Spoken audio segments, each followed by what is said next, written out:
me pull up the script more appropriately here for the very beginning of this.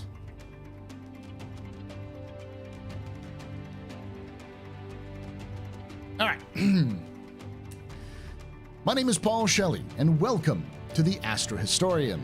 This is a channel dedicated to exploring and explaining the lore of sci-fi and space universes and discussing their impact. Today is IAE 2954, the Alien Manufacturer's Day. This is the Lore Tour, a live stream where I go live on twitch.tv/TheAstroPub, and of course this YouTube channel, youtube.com/TheAstroHistorian, to talk about the manufacturers of the ships on the floor and the lore of the manufacturers and the lore of the ships on the floor, live with all these folks. So we do have a few folks here on the floor with us, and I'm going to switch over to make sure that everyone can hear me. There we go. So this should be fine in terms of audio coming through. I'm going to double check one more thing before we go. Make sure it's working. Yeah, it is working. Perfect. Awesome. So let's get started with the manufacturers here on the floor. We'll start with let's start with the Banu, because they're the most generic one. So for those of you who don't know, the Banu Sulis, as they exist, are not really a company. The Sulis in general are a collection of individuals who are a collection of individuals that kind of work as kind of like part family, part company, and they're from small to big, and it's the basic organizational unit of Banu society. So when you see Banu Suli as a manufacturer, what that is a one or possibly multiple Banu Sulis that have banded together to sell Banu ships to the human market. Because humans have a lot more regulations than the Banu. It's really hard to describe the Banu because I've done an entire video on them. They are kind of a chaotic race. They're very decentralized. They're very collective in terms of their decisions. They're also very hyper capitalistic almost, but they also super focus on quality and stuff. But they're a mixture of a lot of different ideas. And so when we see the Sulis, don't know that the Banu Suli is simply just an export or group who sell content sell Banu ships to the human market.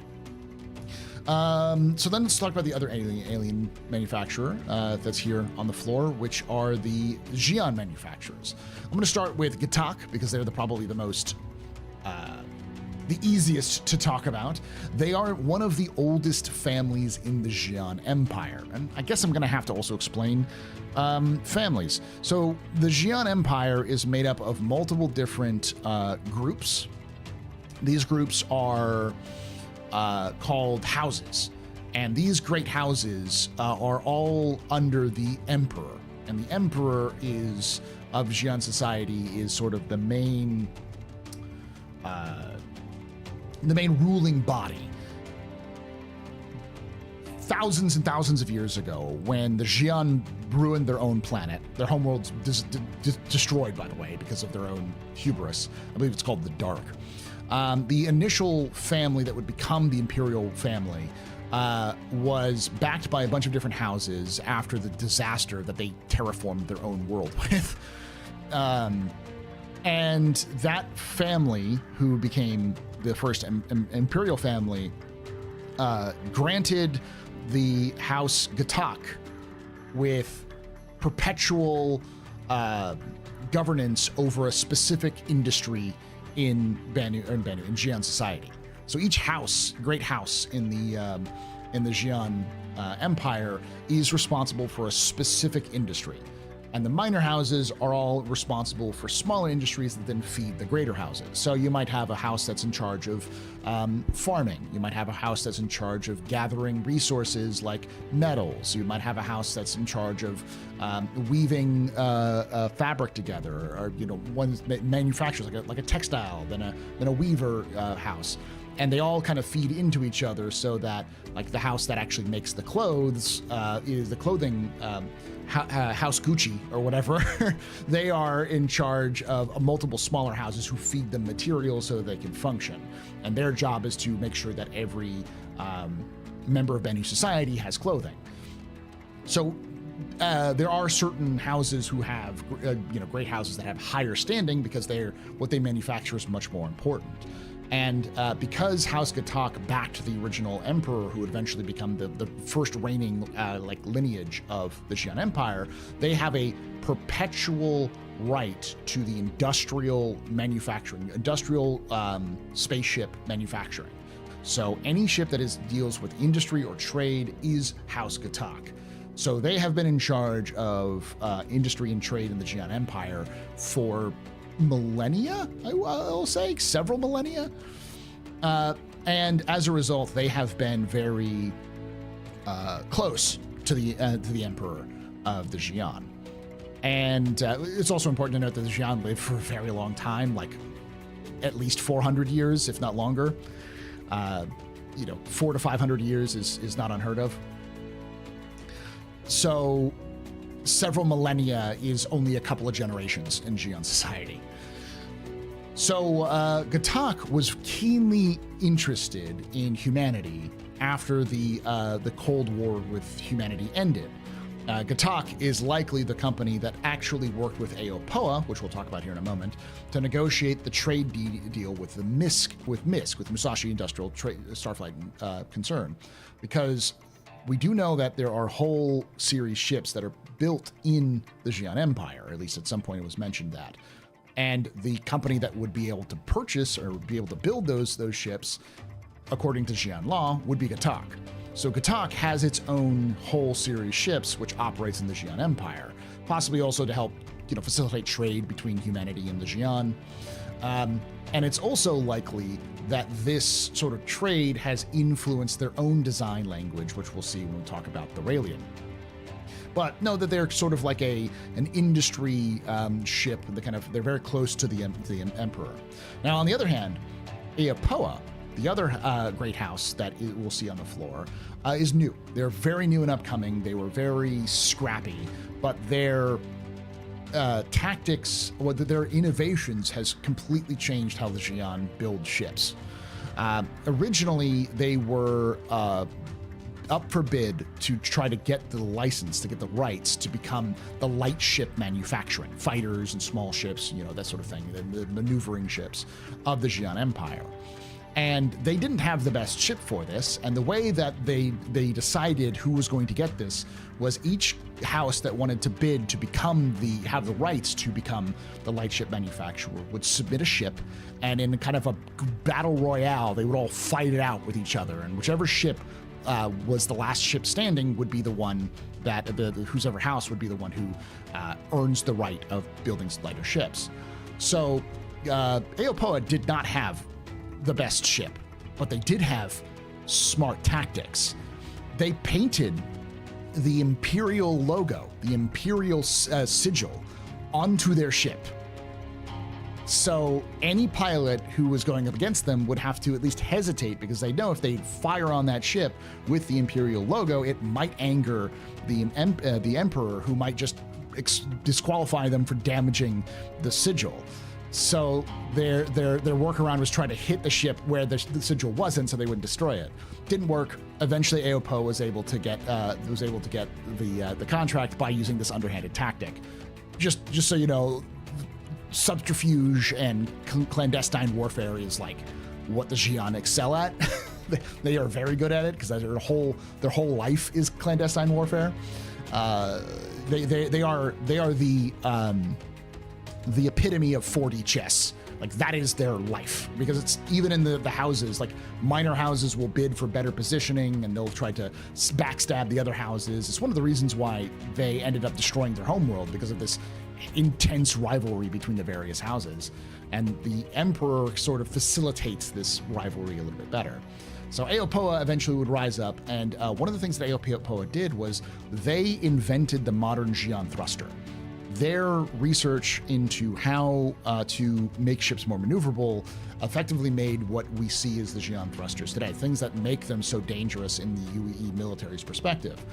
They do not have maneuvering thrusters. What the Xi'an possess is their main thrusters can move in a 360-degree arc. So their thrusters can become maneuvering thrusters on top of main thrusters.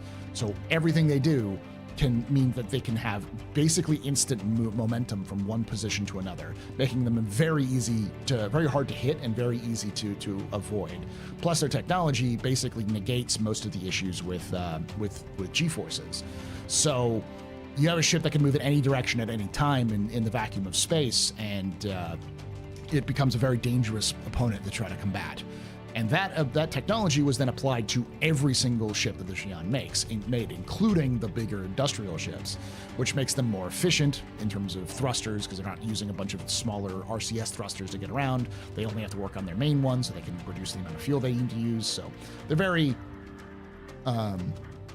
interesting sort of technological creations. And the last manufacturer we're going to talk about is actually a human manufacturer that makes alien craft. Technically, they make retrocraft, not necessarily alien craft, because the two manufacturers we're going to talk about are, let me look up their names real quickly.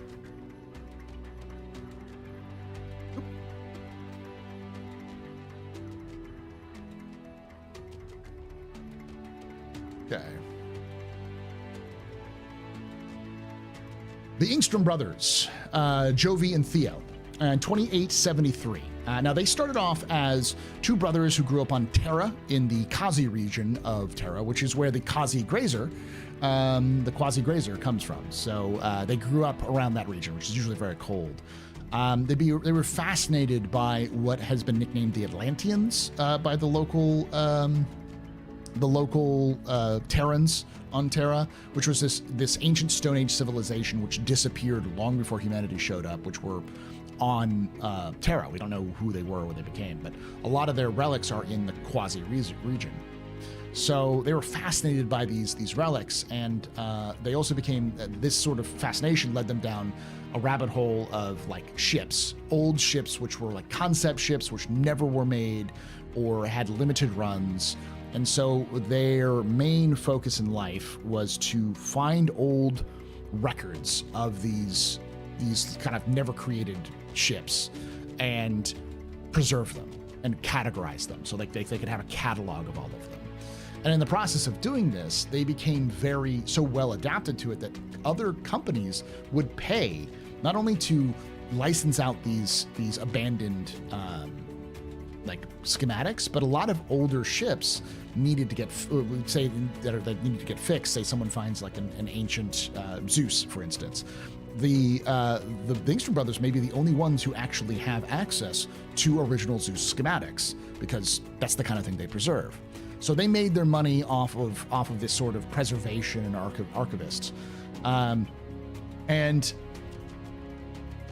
in the middle of all of this, there was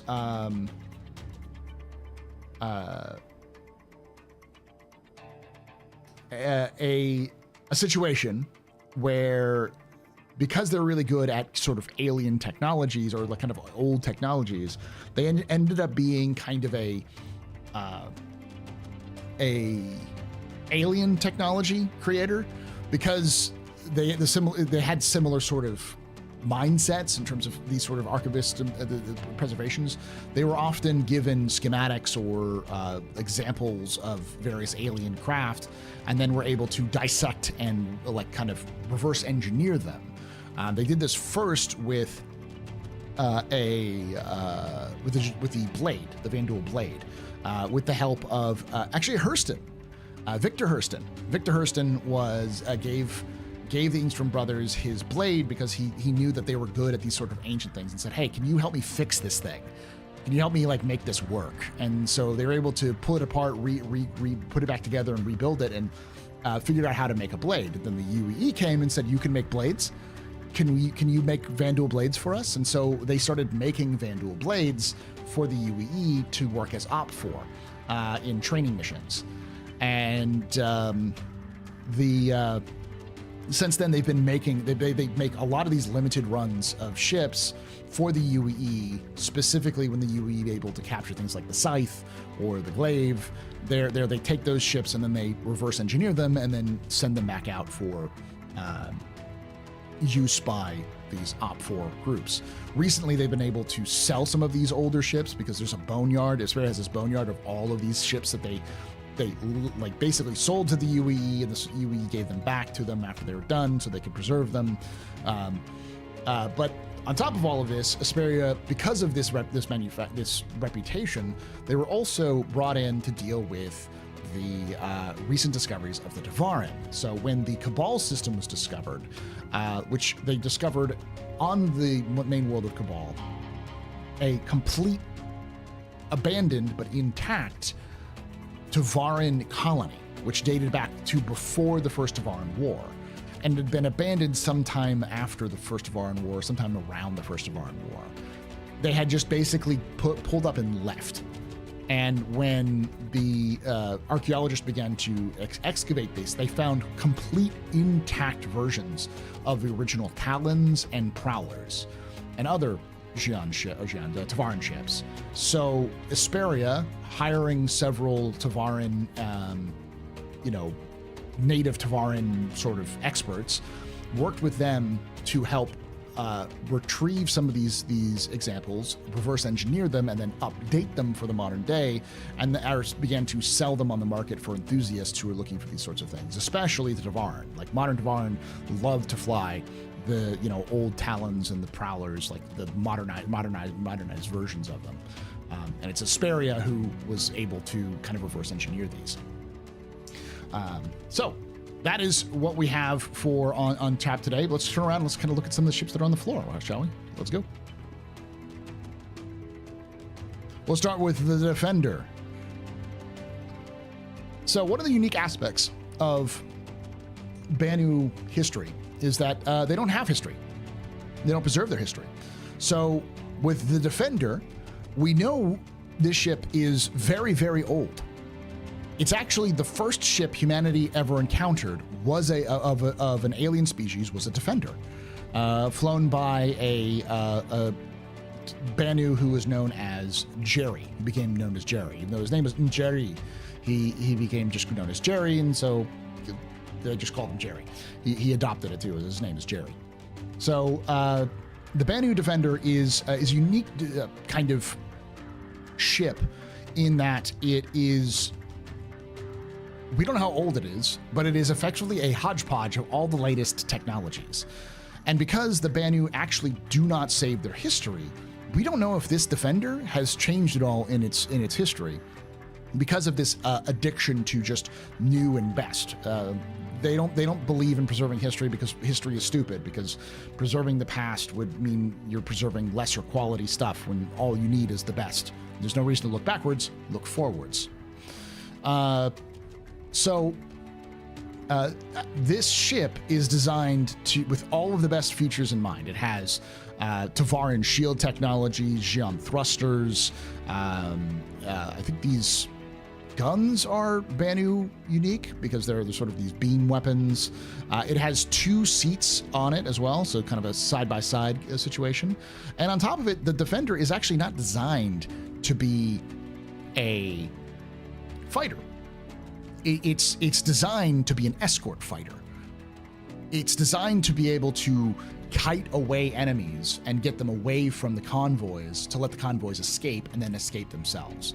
It's not really designed to kill. It's designed to defend, and hence the name. So Defenders are not used in the same kind of traditional military way that you would see human or even Xi'an or Tevarin weapons used. They're sort of a non-violent approach, I guess, and it's heavily tied to the Banu merchantmen. All right, with that, let's move over to the Sulin over here. Then we'll kind of move around a little bit.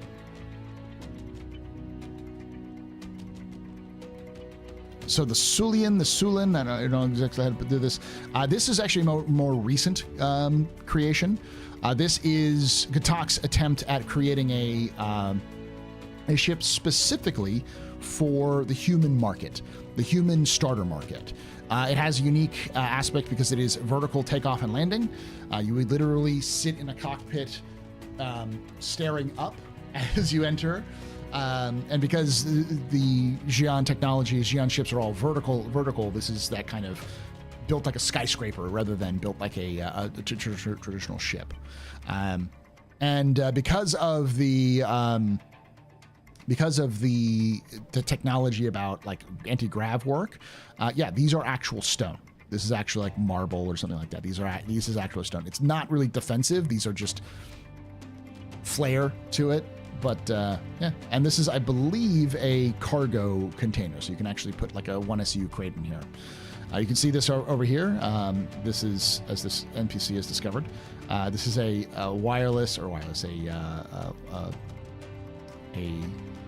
floating staircase, which is another thing that the Xi'an are really known for, is their mastery of anti-grav technology. All right, let's move on from over here to the Kartual.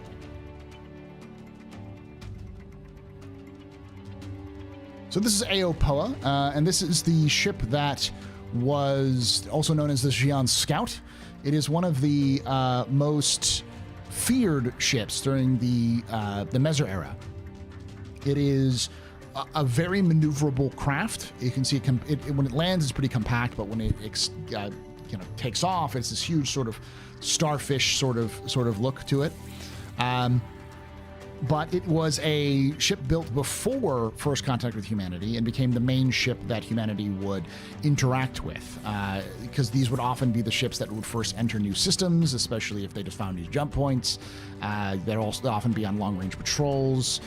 This is the Kartual. And the Kartual would eventually be sold to the human market as one of the first ships to be able to do so, under the Human Xi'an Trade Agreement, or HUXA, which was signed in 2940, which made it easier for you to buy Xi'an technology. Well, let's go over here to the other Xi'an ship, and then we'll move on to the superior ships. The Santokyai. So unlike the Aopoa Kartual, the Santokyai is actually a modern Xi'an ship. This was built in the last 100 or so years. Specifically, this ship was built as a response to the Hornet.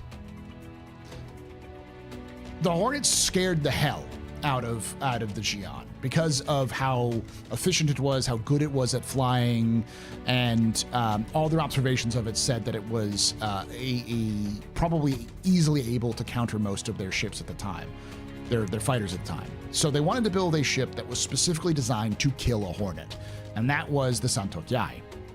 The thing about this is that the Santokyai had been starting to show up in the late 29th, early 30th centuries, and we'd been seeing them.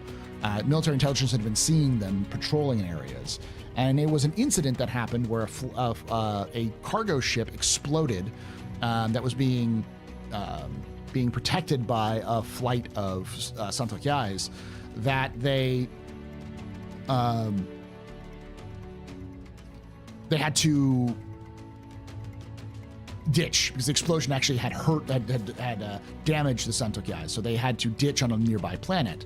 When human kind of forward observation, totally not legal locations, found out about this, they radioed a Javelin destroyer group that was nearby, and the Javelin showed up to do search and rescue to try to save any of the Xi'an pilots who had survived this explosion. This is kind of that no man land between human and Xi'an space.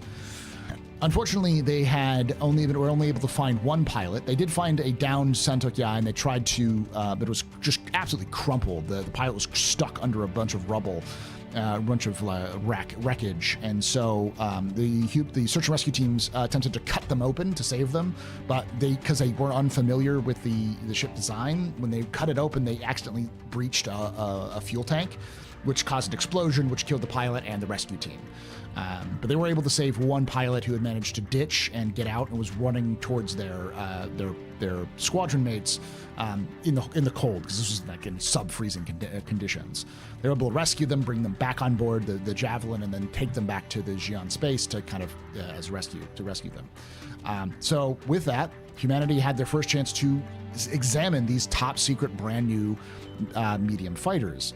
But like the day of them doing this, the Xi'an announced that they were going to release an export model to humanity of the Santok Yai. And the initial observations of the Santok Yai being purchased, obviously the first round being purchased by the Navy to test to see what the Xi'an had done, they found out that it was the exact same model as they had been observing earlier, which meant the stuff they had been seeing is old generation. The stuff that crashed on the planet that they had gotten access to was old tech. So this is actually like several generations, if not at least a generation behind fighter technology that the Xi'an actually have. So this is the export model of that, but it's like I said, it's the Xi'an's take on the Hornet. So this would be like the F-7C Mark I variant. They have a more powerful military version in the Xi'an Empire, which is probably more akin to the Mark II, if not the F-8 in terms of capabilities. But yeah, it's a medium fighter. It's got decent firepower. It definitely needs kind of tunage when it comes to the actual game, but it's lore. All right, from that, let's go over to the Blade, which is over there. Yeah, it's follow me. We're going to bounce around a little bit because we want to talk a little bit about the Asperia.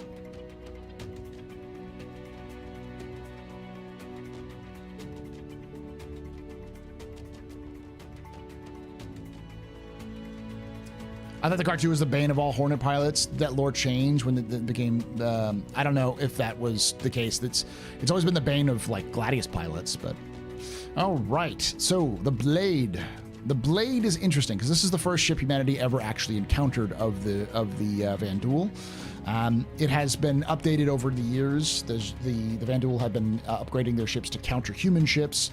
Especially the Gladius. There's been kind of an arms race going on between humanity and the Xi'an, between the Gladius and the Blade. They've been updated every so often, every couple generations, to just specifically to counter each other.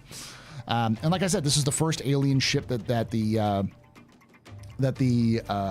Asperia had ever produced.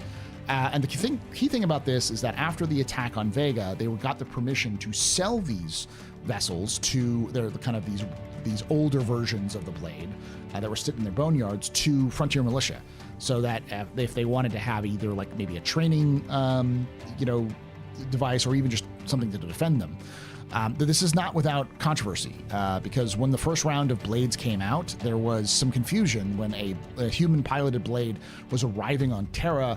It was mistaken for a Van Duel Blade and was attacked by a local kind of peace officer, which caused chaos.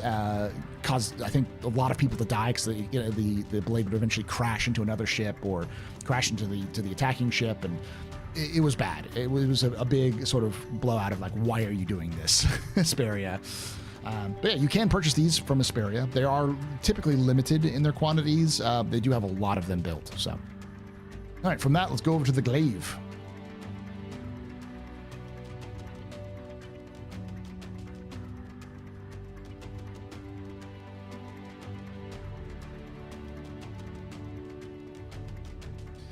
The Glaive. So this is an older model, kind of probably fits with what actually was earlier Van Duel tech.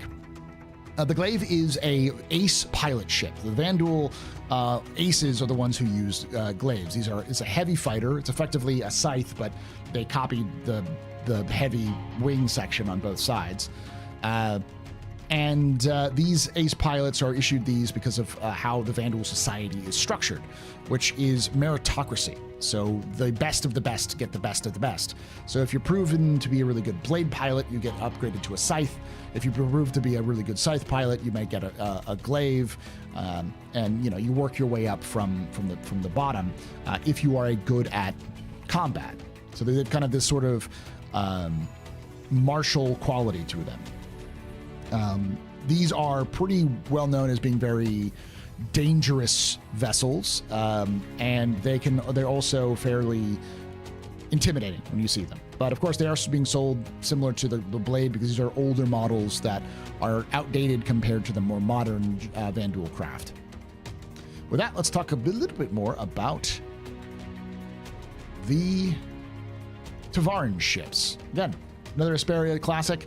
The Prowler actually has a unique history because the Prowler was used exclusively by the Tavaran in the First and Second Tavaran War as a stealth dropship. This is a boarding vessel. It can also be used for dropping off troops on the ground, but because of the technology developed by the Tavaran in terms of space warfare and warfare in general was leagues ahead of humanity, these things were the terror of every single UAE capital ship for about 100 years, between the First and Second Tavaran Wars. They would often be carrying the most lethal boarding teams that have ever been encountered by humanity, called the Naule. The Naule are a group of an elite unit, like kind of boarding group that were so good at their job that it is said that they were able to, at times, board capital ships, human capital ships, neutralize the entire crew, and even take the bridge before anybody on the ship actually knew that they were there. Experts in stealth, hand-to-hand combat, CQC. They were very deadly, and the Prowler was practically invisible to human sensors at the time, and still has a lot of stealth capabilities. Since then, the Prowler has been used by the UAE, specifically the UAE Marines, for stealth operations. And these versions are obviously built by the Hesperia for the military. All right, with that, let's move over to the Talon Strike.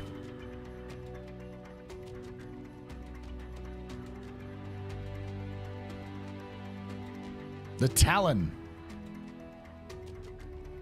This is probably the most feared ship in combat. The Prowler was feared just because if you saw it, it meant it was already too late. It meant you were already being boarded, and it's probably too late to survive. The Talon was feared because the Talon was specifically used as a terror weapon. This ship was designed to attack ground targets. It was also a great dogfighter, but it was a ship that humanity struggled to counter until the Second Tavaran War, because this ship has a shield generator. And the thing about the Tavaran is that they're very, very good at shield technology. They're probably one of the best.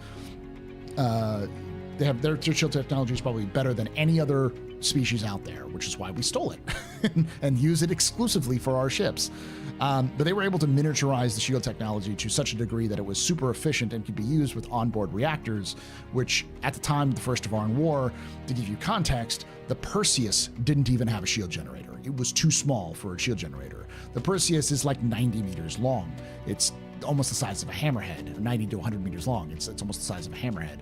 To give you that context, basically corvettes and above were the only ones that could actually have shield generators, and possibly not even corvettes.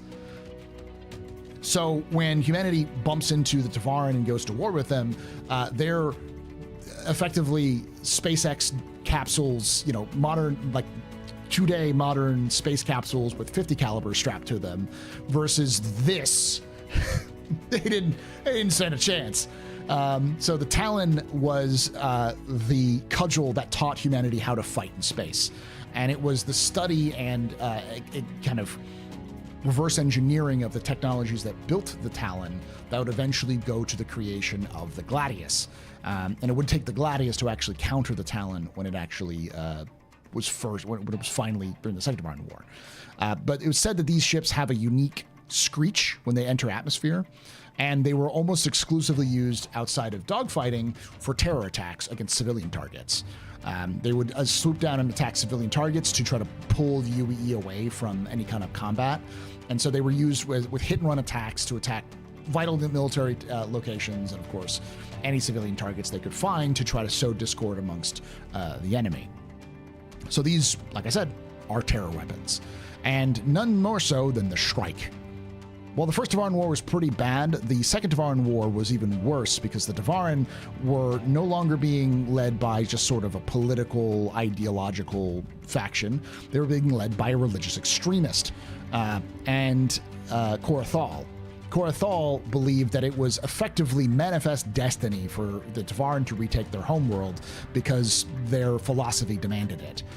And because humanity had evolved since the First Tevarin War, they had to evolve as well. And so they created what was known as the Phalanx Shield, which was a shield that at the time could link up with other shields in the region to form a one solid block, making it nearly impossible to break the shield if you tried to hit it directly on.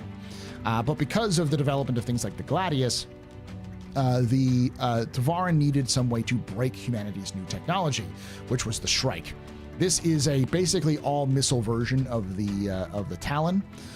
We don't know what the actual Shrike looked like. This is just an extrapolation of it based off of reports and using the base body of the Talon from the First Tevarin War, because remember, they only discovered the Talons which were built around the First Tevarin War at the colony on Cabal. They don't have any surviving like replicas of the Talon Shrike. So this is just sort of an extrapolation of it. But even then, they were highly effective against the shielded human ships, because they could be used in conjunction with the Talons to knock down shields and then take them out. And again, the Talon Shrike was probably more well known for its attacks on civilian targets than the Talons, because again, religious fervor had driven them to that degree. Since then, when they've kind of got these examples and retroactively we kind of built them back up, we see these available by Asperia as sort of a homage to the old Tevarin ways, and especially, like I said, popular amongst Tevarin because they were trying to recapture and maybe even change their culture from what it was. Because of the discovery of the Tevarin colony on Cabal, a lot of stuff that was lost at the end of the Second Tevarin War due to the Great Purge, when the Tevarin lost the battles of Centauri, they knew that they had been completely lost, so they decided that if their manifest destiny was not to capture their homeworld, then none of them deserved to live. So they committed mass suicide, burning their own records, burning their temples, basically saying that they had failed their teachings and that no one deserved to follow those teachings. Some of them were preserved, but not enough. And it was the Cabal discovery that allowed many Tevarin to readdress, reconsume, or digest their own culture from pre-First Tevarin War era. And so this has caused sort of a schism between the Tevarin who are kind of outside the UAE, who want to bring back the old Rejora, which is what it's called, to kind of make the Tevarin great once more, versus the Tevarin who live inside the UAE, who seek synthesis, where the Tevarin need to synthesize with human culture, take their old culture and synthesize it with modern culture to have it evolve and change to become part of the UAE rather than enemies with it. Again, following old Rejoran cultural practices of the victor absorbing the enemy, and that enemy now becoming part of the victor's, absorbing a defeated enemy, and that enemy now becoming part of the victor's group. They're part of their clan, their people, allowing for sort of unification through cultural adoption. So, all right, with that, let's move on to talk about the other ships, which aren't quite on the floor yet, which are being made. Let's go. Assimilation. Thank you. Let's go to the word.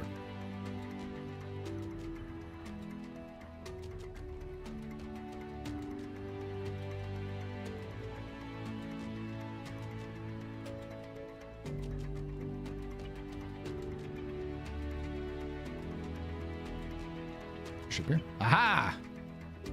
The Nox. So the Nox has got an interesting story. So this is by Aopoa. These little things actually were first inspired by a Drake ship of all. So when Drake first built the Dragonfly, it was revolutionary. No one had used anti-grav technology the way that Drake had at the time. Drake was in this sort of revolutionary kick at the end of the 29th century. They had developed the Cutlass Red, which had saved lots and lots of lives, which as a result was kind of upped their status. They had managed to thumb their nose at MISC by creating a better salvage ship than anybody else had ever created before, in what was called the VLT-3, which eventually became the Vulture.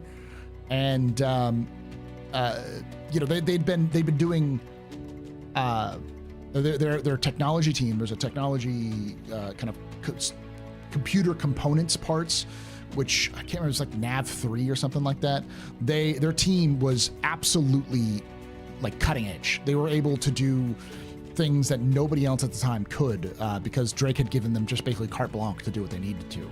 So they've done some weird things, and one of the things was to help create the navigation technology and some of the regulators and scanning tech on the Dragonfly. And this team, which would eventually help lead the Dragonfly, created a hover bike, which didn't really exist before Drake's kind of crack at it. So when human colonists on a combined human-Xian colony world got their hands on a Dragonfly, they took it over to visit their Xian neighbors, and the Xian were fascinated with this thing. And they loved it. They purchased their own Dragonflies from Drake and were using them themselves in their own purposes. And they actually turned to Aopoa and said, why don't we have one of these? Like, we are masters of anti-grav technology, yet we don't have a anti-grav bike. They just never thought about building an anti-grav bike. So Aopoa sat down and built the Nox. So this is the Xian response to the Dragonfly, which is kind of a weird thing to think about, since we think about Drake as sort of this like rugged, backwards, simple manufacturer, yet they outthought the Xian. They out 4D chested the Xian, which is impressive. All right, this is basically it's a racer. It's an open top racer, but it is in a lot of cases just sort of a improved version of the Dragonfly. It's slimmer, it's faster, it's more maneuverable, but it's less sturdy. So I think that's it over here. Yeah, let's move inside.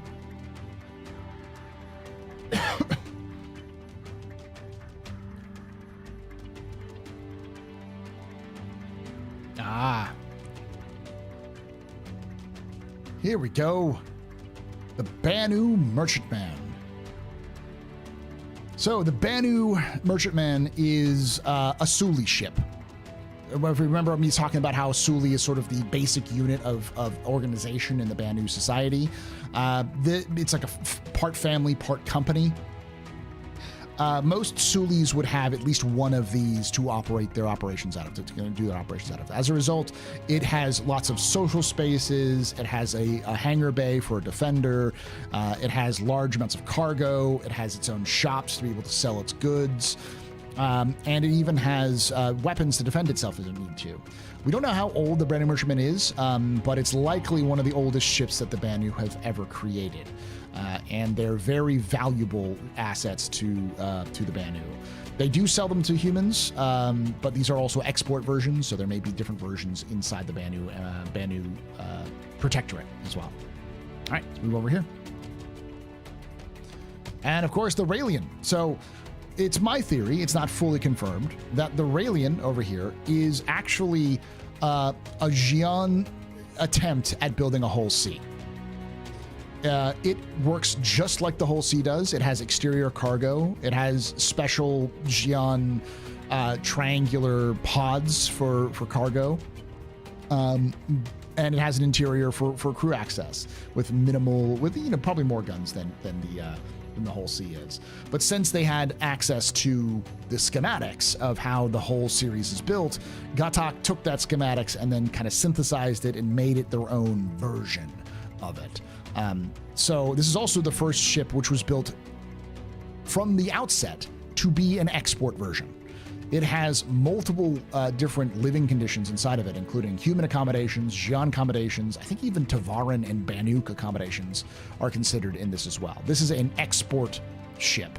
It's designed to work in and outside of the Xian Empire to help facilitate trade amongst the different species. So this is Gatak's sort of olive branch to the rest of the galaxy as a, hey, let's work together on this. So, all right. With that, let's get to the question and answer sessions.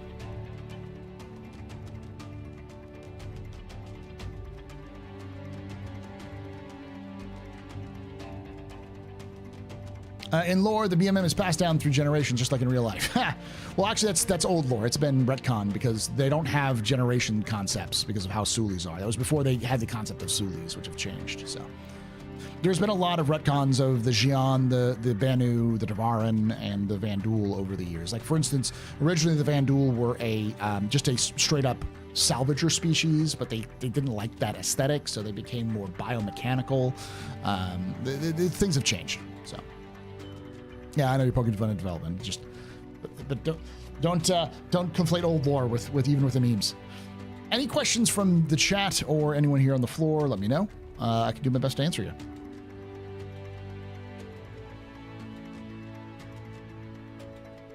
So hover bikes are basically Drake tech. Explains why they blow up easily. I mean, yeah, to a degree.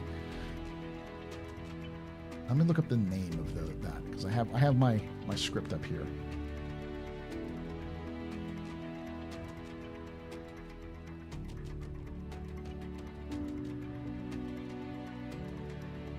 Nav E7. Yeah, the Nav E7 team. The Nav E7 team actually got its start with the Cutlass Red. So like the sensors and stuff that work with the Cutlass Red, which kind of revolutionized search and rescue abilities. The Nav E7 team was then given just like a blank check and said, wow, you were really good at this because they're just an electronics team. Build more electronics for us. And they were like, grav bikes and built a grav bike. They also built all of the technologies for the Herald.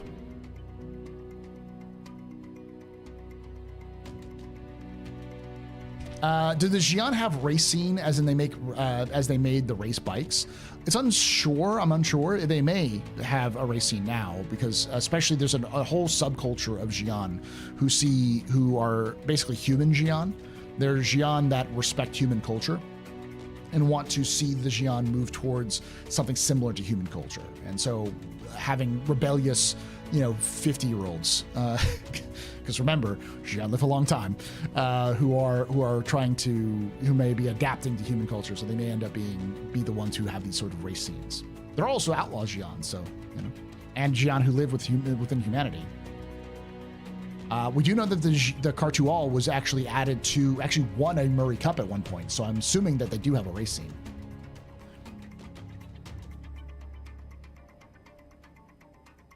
Question: are there city systems that both human and aliens live together? Yes. I couldn't remember the exact name of the colony. Let me see, which I actually have the list here. Oya 3. So in the Oya system, Oya 3 is a joint human Xi'an colony. They're not living together, but they live in different colonies, but they all live on the planet, and they collectively run the planet together. It was part of the Periline Pact, which was kind of an agreement between humanity and the Xi'an about how to try to cohabitate and live together. And it's worked pretty well. And there are also planets that were ceded to the UAE, which had Xi'an colonies on them, and many of the Xi'an colonists stayed, and many of them became citizens in the UAE. So at least one of them was almost considered to be the ambassador to the Xi'an Empire from the UAE. That was not confirmed, but they were a citizen because they helped negotiate the Huxal Treaty and helped human negotiators function. But they were born in the Xi'an Empire, but their families stayed in the UAE when the planet was ceded over to the UAE, and they have been supporting. Their family's been supporting the UAE. So the UAE is a pretty metropolitan empire. There are Banu, Tevarin, and Xi'an who live inside the UAE. I wouldn't be surprised if they're Banu citizens. We know they're Tevarin citizens, and we know they're Xi'an citizens, so I wouldn't be surprised if they're Banu citizens. Because we're just really okay with them, so.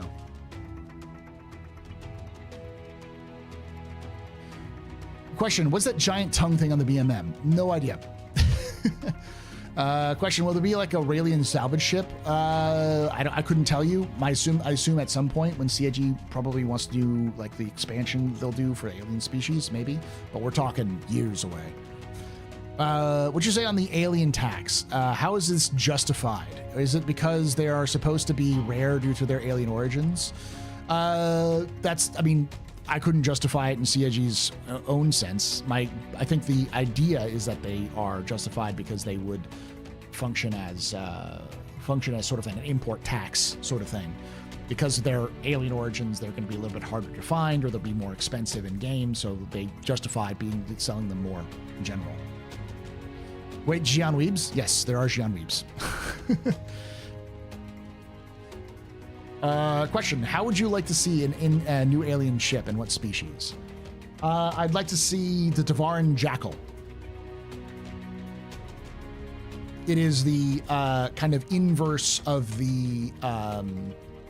That's probably the UPE code name for it was the Jackal, or UE code name for it was the Jackal. It is what inspired the Hurricane. The Hurricane was built as a offensive version of the Jackal. The Jackal is a two-seater ship where the second seat is an engineering bay, which would manually rotate the shields and maneuver the shields around. So the pilot was focusing on combat, while the second seat would then defend the ship from incoming fire. Leonard Case was studying the Tavaran technology to figure out how to beat it for the Second Tavaran War. It's clear that he saw the Jackal and said, I'm going to copy you, and then inverted it. So instead of having an engineering seat, he replaced it with big guns, saying, I can overwhelm you. So I'd love to see the Jackal end up in there, because I think it fits in with sort of lineups of heavy fighters, two-seater heavy fighters, and especially with engineering in, I could see it being a very popular sort of addition to gameplay, especially if it keeps that Tavaran stealth mechanics. It would be very cool to see a stealth heavy fighter.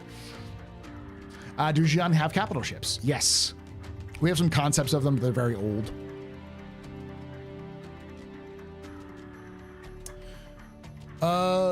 If the Reily is made to accommodate aliens, does this imply the aliens will be prevalent enough to need to be accommodate? And if so, why only this ship so far? It's mostly an in-lore flavor thing. The idea being it's an export model. The thing you got to understand about the Xi'an is that the Xi'an are also sort of having their own internal conflicts.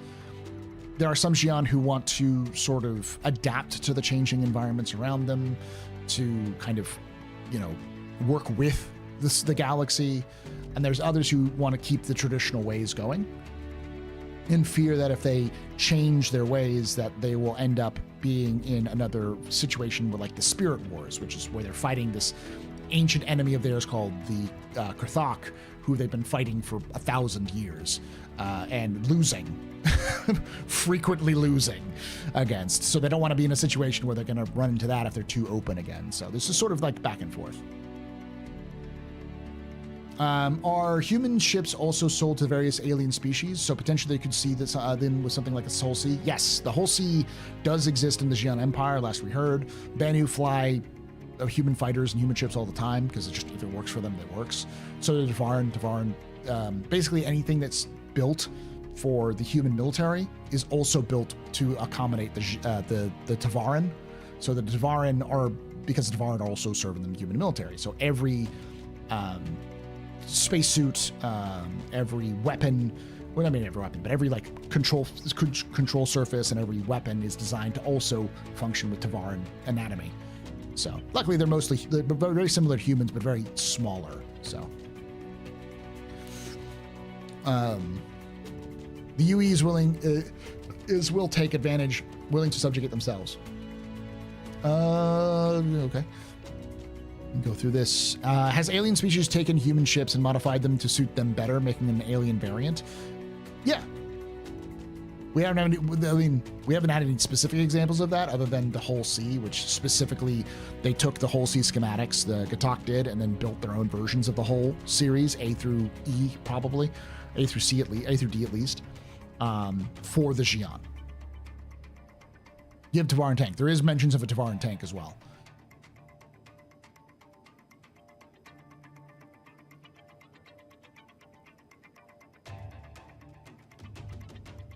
Backseat guy should be known as the R2 for traditional reasons, the origin of which has been lost.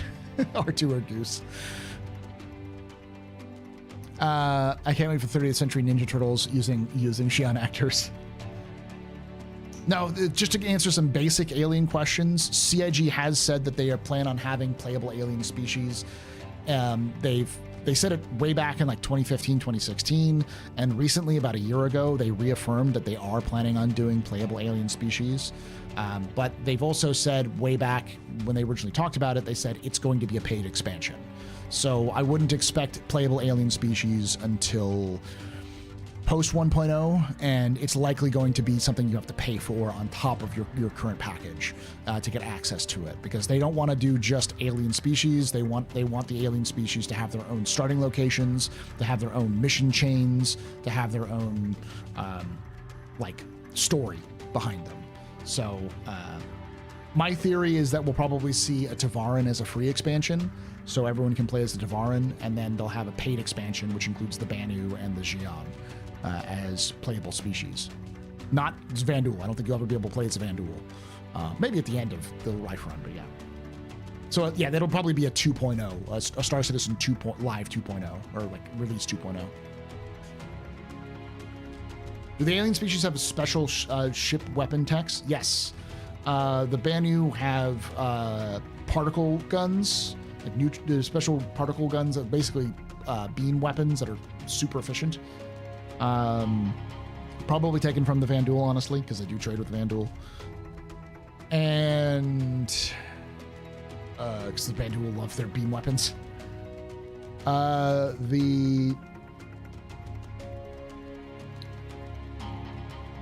want to say the Xi'an have a special weapon as well, but yeah.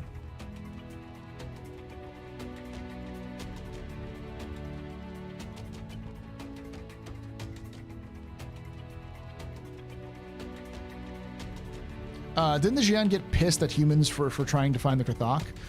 Pissed is an understatement. They threatened war.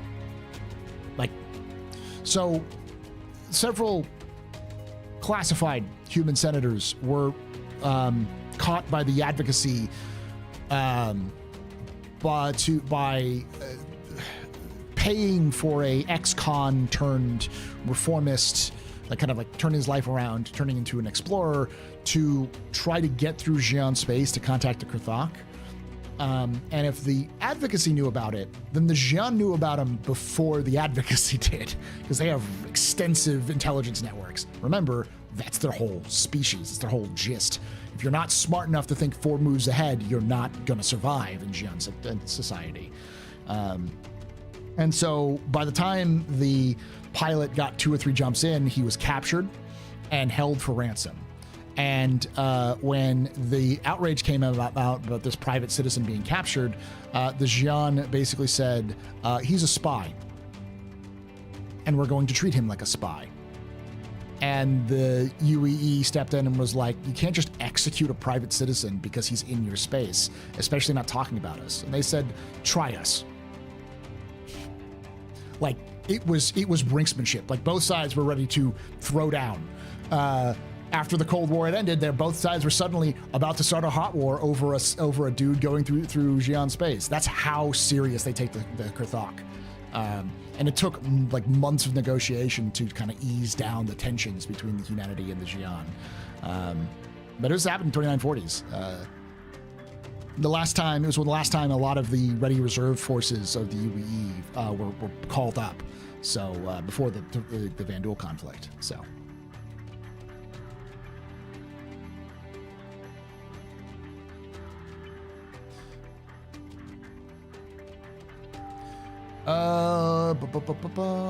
Question: if we're moving towards Castro, are we likely to see more Xi'an stuff added soon?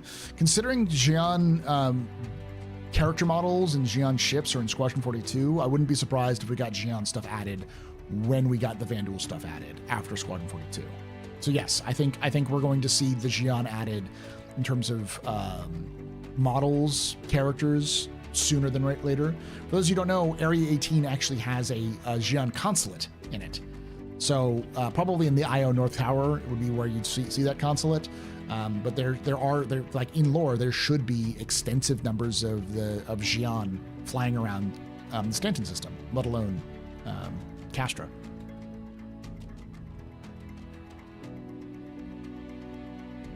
Humans are scared of Vandal species, but are there alien species that the Vandals are scared of? That's the theory, because the Vandals are based off of the Vandals and the Goths of sort of the westernmost edge of the steppe, who were pushed out of that region into the Roman Empire, and eventually who was pushing them out were the Huns.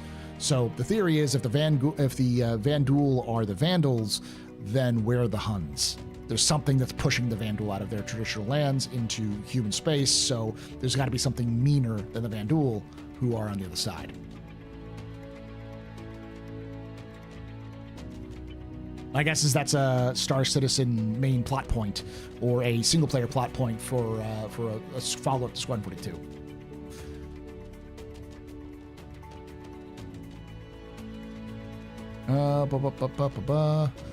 Question: the Vandal heavy fighter featured towards the end of Squadron 42 movie. Wow. Okay. You mean the prologue? Yeah. Oh, I got a 3,228. I was sitting there.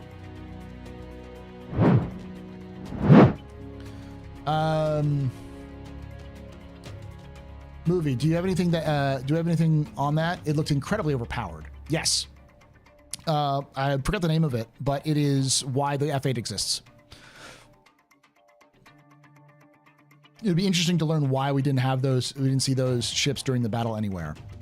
They just probably didn't show them. But we do know that the F8 was specifically designed to counter that ship. The F8 and the Saber actually were designed to counter that ship. The Saber being somewhat stealthy and able to more maneuverable to outmaneuver it. But yeah, they beat on Hornets all the time. I'd have to look up the name of it, but yeah.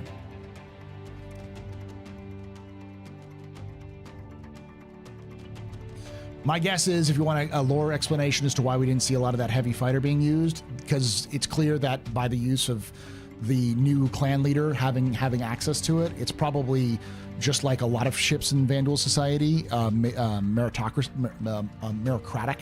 So there just probably weren't enough Vandal who had high enough status to fly them at the battle, and those who were higher status to be, controllers of like larger capital ships wouldn't be flying the heavy fighters. So, and they also have the glaives, which work as heavy fighters. So, and clans aren't necessarily unique. They're not uniform. Clans are going to operate differently depending on the clan. So it could be that they just didn't have them because they didn't use them very often. So we can try to force our way through Xi'an space and Squadron 42 Part 2? Probably not.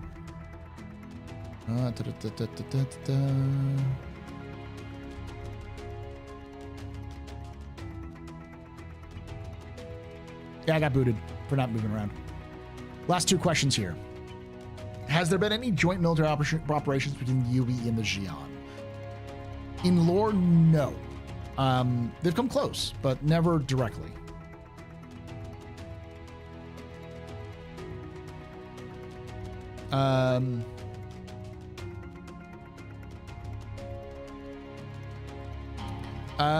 Inner Hype says, Xi'an have been a spacefaring race since humans were living in caves. What kind of crazy tech are they hiding?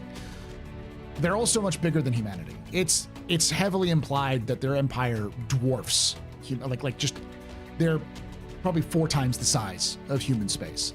And they still are technically fighting the Kurthok in the Spirit Wars. So the fleet that's pointed towards us, which is like insanely large, is only a fraction of their full forces. The Xi'an are absolutely overpowered. They would steamroll the UEE if they wanted to full force it.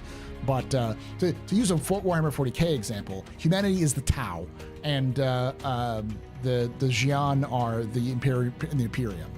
The Imperium could crush the Tau, but they need so many forces to do so that doing so would weaken them on other fronts that they have to fight. They can't risk, the Xi'an can't risk pulling forces away from the border worlds with the Kurthok to fight humanity, who are comparatively less of a problem. But humanity is enough danger that it could still punch them in the face really hard and hurt. So I don't like that analogy. I don't want to be the Tau. Hey, we are a multi-species empire with multiple different groups, so that analogy works pretty well. With an elite class of rulers that rule with an iron fist. Question: when are keybinds going to stabilize? 1.0.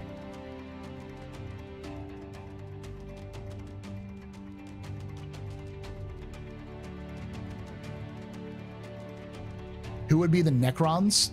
The Hadesians. But they're all dead, probably. The Stinger. Thank you, Thresha. Yeah, it's called the Heavy. It's called the Stinger, which was specifically designed, which the in lore, which is kind of weird, that the F8 and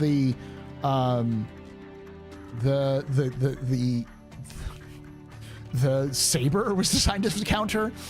I'm just imagining that big beast going up against a Saber. Like, Saber, what are you doing here? Like, what? You have no point. What are you doing this? Why? How are you designed to beat this thing? You have 4 size 3s and some missiles. How are you going to take that thing down? Death by 1,000 cuts? Like, what the fuck?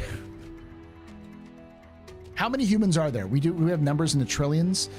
We know, for instance, Vega, which is mostly a refugee planet, Aramis, which is a underpopulated refugee camp, had 2 billion people on it, which means that Vega, which is kind of a peripheral colony world, and it's probably big for a colony world. I would assume that probably most planets in the core systems, like Terra and the Croshaw system, the Angeli, and I can't remember the other name of the ship, the Redder, and all these other systems which are kind of more closer to the central core of even Stanton. We're probably looking at, the systems as a whole, 10 billion would be my guess. Easy 10 billion. And there are, I would say, 10 of those systems. Sol probably has about that many, though most of them probably live on Mars rather than Earth, because Earth is pretty depopulated. So you're probably looking at like 150 billion just on the core worlds. Probably closer to 2 billion or 200 billion.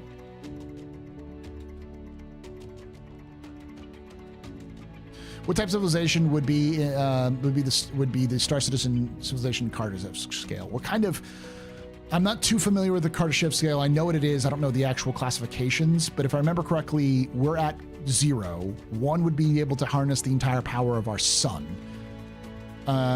2 would be able to harness the power of multiple suns, and 3 would be able to harness the power of galaxies.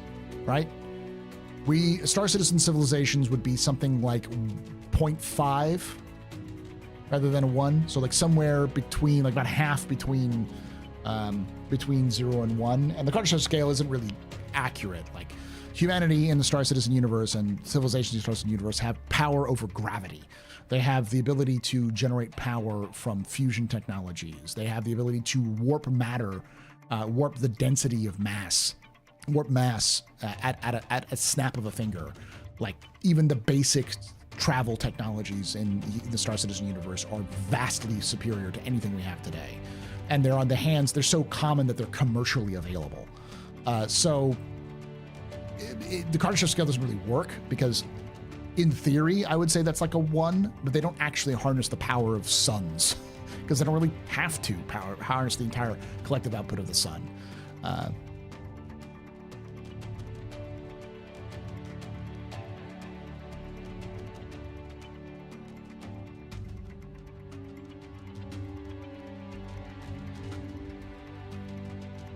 No Mars to 1.4? Probably not.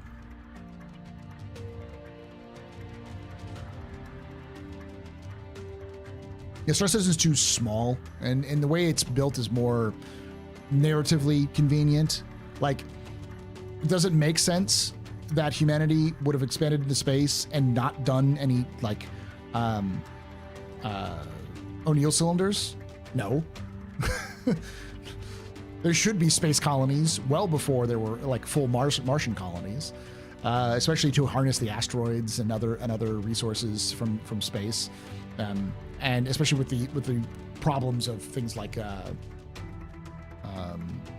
overpopulation. But we don't have those. There's no evidence of those existing. There are some evidence of like massive space stations, like RSI has in like the L2 point. They have basically the entire L2 point for themselves for manufacturing, like massive ships like the Bengal. But we don't see a lot of that in the Star Citizen universe.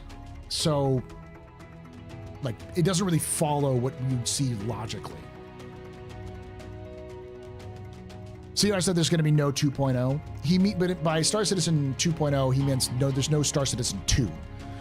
So you wouldn't have like like Destiny 1, Destiny 2, where you have to buy a separate game. My guess is they will have a 2.0, and almost certainly it will be with Alien Civilizations or the Alien expansion, but you won't have to pay for it. So you would get Star Citizen 2.0 normally with all the additions, but if you wanted to have an Alien character, you'd have to pay for an expansion for Alien characters. There'll be some sort of overhaul of the system once they get everything in place and they need to start expanding.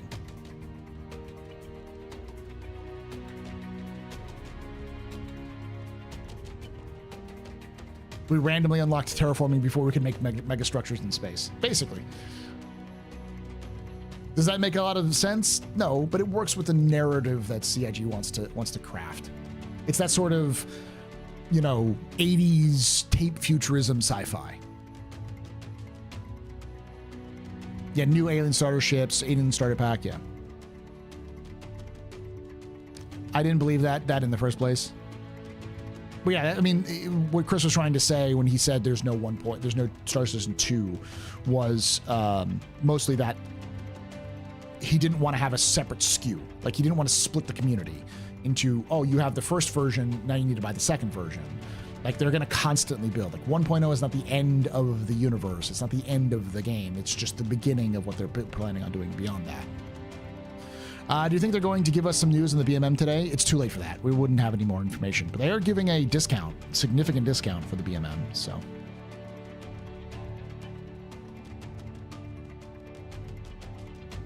All right, we've kind of gone a little bit longer than we normally would.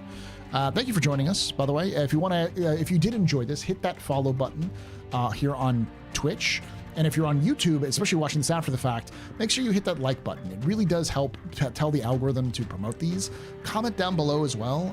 For those who don't know, YouTube takes engagement into a factor. So, like, if people are talking about it on the comments, if they like the video, that actually helps promote the video, so it gets onto to the feeds of more people, which means more people will watch it, and if they enjoy it, they comment, and that it kind of perpetuates it. So if you want to see more content like this, especially from me, it really does help to like the video and comment down below, because that will get it out there, which will get the algorithm to more, and the algorithm will then tune people more towards my lore content, and it's a collective effort if you want to see this kind of stuff. Otherwise, it becomes difficult to justify because it's a lot of work to prepare a lot of this stuff. I've got notes and everything else like that. If you do enjoy this, if you're just discovering this for the first time, I do a lot of lore content for Star Citizen. I've done a complete breakdown of the Titanfall universe. I'm going to be doing a primer of the Mech Warrior / BattleTech universe. I'll probably be doing more in-depth looks at BattleTech and Mech Warrior. I've already done some stuff for Starfield. I might do some more stuff with Starfield. Titanfall, maybe I'll do some more stuff in the individual Titans or something like that. I don't know. But I do space and science fiction. My main focus is Star Citizen, but I will be branching out here and there to other things that I like and enjoy. So if you do that sounds great to you, hit that subscribe button. It means a lot to me. And hit the bell icon to be notified when these release and when I go live. And like I say every time, ex Historia ad Astra.